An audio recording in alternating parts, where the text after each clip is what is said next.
Okay, I made a quick video yesterday about Vegas, but it's really just like me showing you souvenirs. So these are my 8 tips for Vegas, and then some little FYI facts in there. So tip number 1, the highway. Okay, when you get out of that airport, they're not lying to you when they say to take the highway. I mean, I did my research. I watched YouTube videos, and this was like the first thing. Ask to get, when you get in the taxi or the Uber, ask them to take you to whatever hotel via the highway. So I got in my cab and I got in and I literally was like, highway to the Stratosphere. And he turned around, he's like, oh, this isn't your first time. Guess what? It was my first time. So you'll get to the hotel a lot quicker. It took me like 15 minutes. My friend took the shuttle.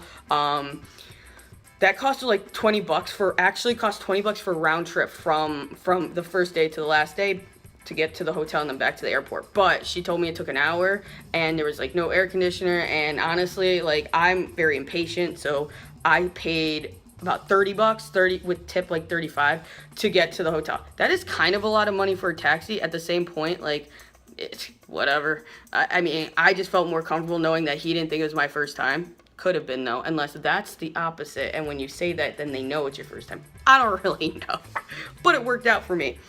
Tip number 2, alcohol and snacks. Okay, literally go outside, go to Walgreens, CVS. A lot of them are 24 hours, or there's these little like liquor stores and beer stores. A lot of people do that. They'll go and buy snacks, and I mean, I got an 8-pack of like 16-ounce Bud Lights for maybe 12 or 14 bucks.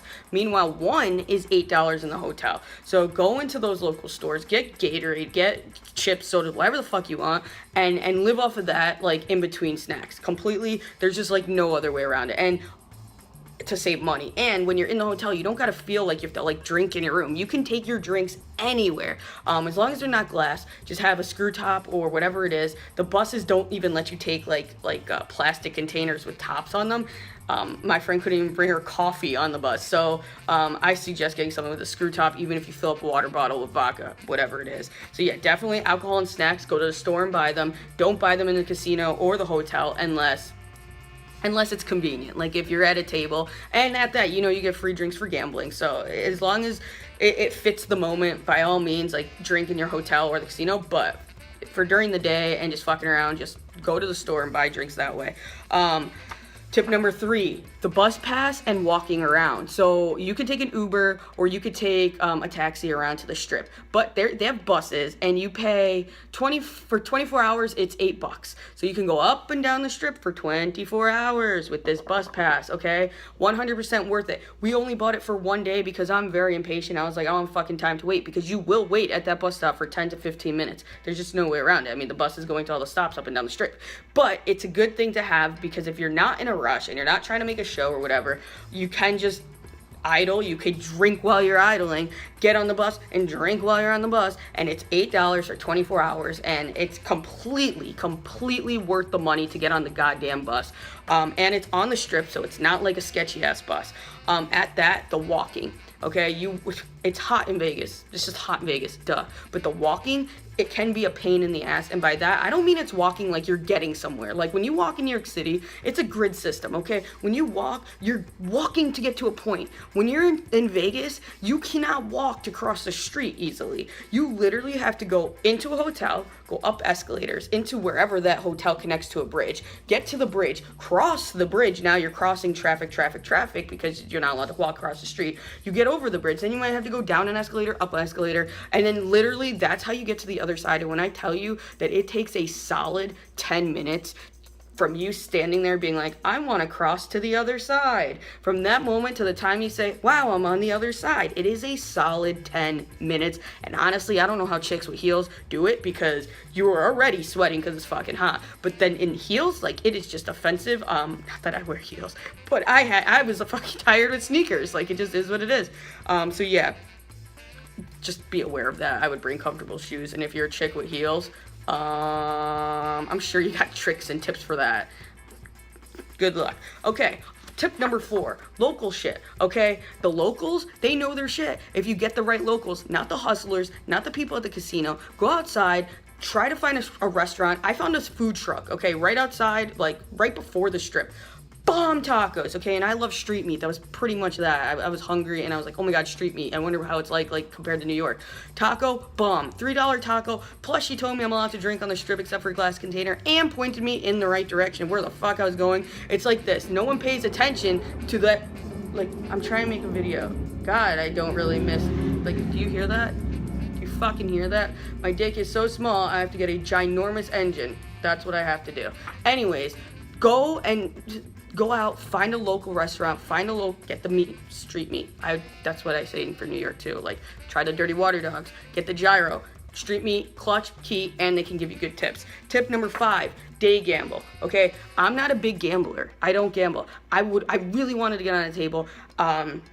For roulette. I've never played roulette, so I went early in the night when there's no people at the tables. I took my time. The dealer explained everything to me. You know, they have patience at that time because there's not a boatload of people sitting there. You know, I was explaining the rules and kind of like the etiquette, and you know, I felt very comfortable at that time. Normally at night, there's so many people and it's scary. So I won $125 my first time doing that, and I completely 100% recommend day gambling if you want to get on tables and play games that you do not understand.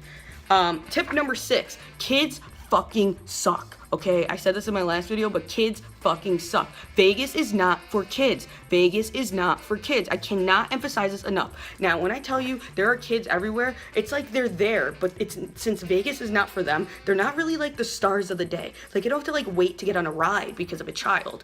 It's just they're there, and you're just like, it's kind of like when you're really drunk and you're out and you're like, oh, hey. It's almost like I could have a conversation with the kid because he's not like there for him. He's literally just decoration. But then they cry, and then you're in my fucking way. Like, why the fuck is your kid here?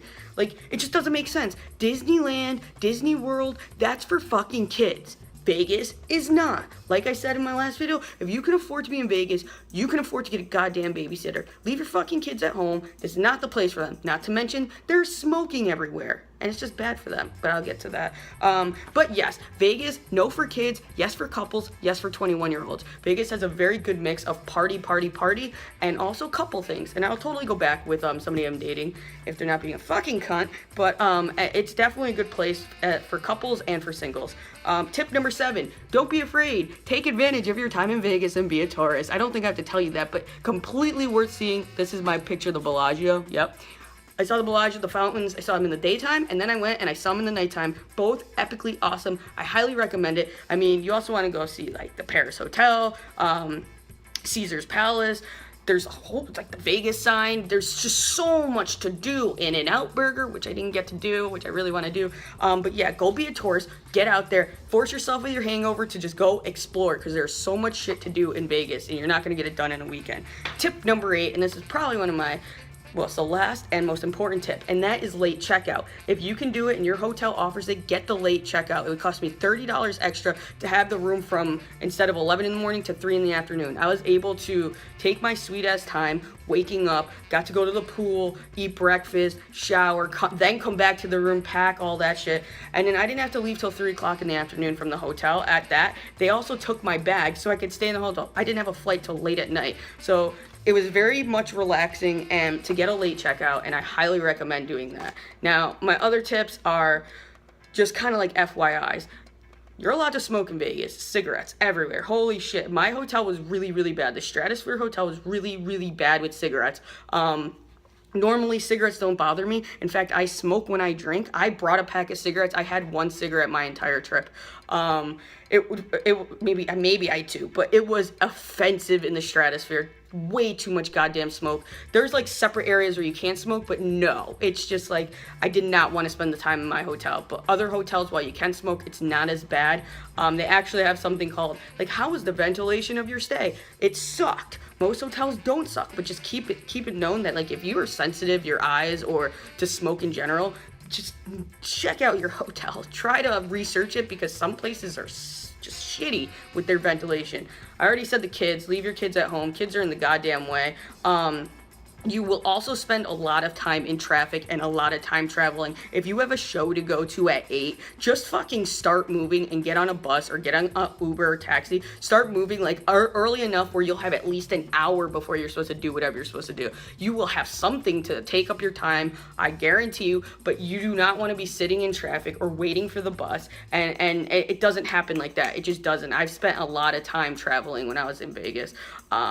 And at the end of the day, you will not see everything. Vegas is layered on top of each other, and there's just so much shit to look at. I had like ADD getting distracted looking around at so much shit, and then it's like, you just gotta do what you gotta do and try not to make a plan and just kind of just go for it. But those are my tips for Vegas. This is a very long video, but I wanted to be thorough and tell you everything I learned while I was fresh. And yeah, that's it. If you go, you'll have a blast, whether you're with your girlfriend or your husband or boyfriend, whatever it is. And if you go with all your girlfriends or friends in general, you'll have a great time also. You will likely not have a great time if you have kids and bring them anyways, because you gotta feed them and then you gotta babysit them. And it's like, why the fuck do you want to do that? Like, why? Why do you want to put yourself through that? So go to Vegas, highly recommend it, and that's all I gotta say. We're done.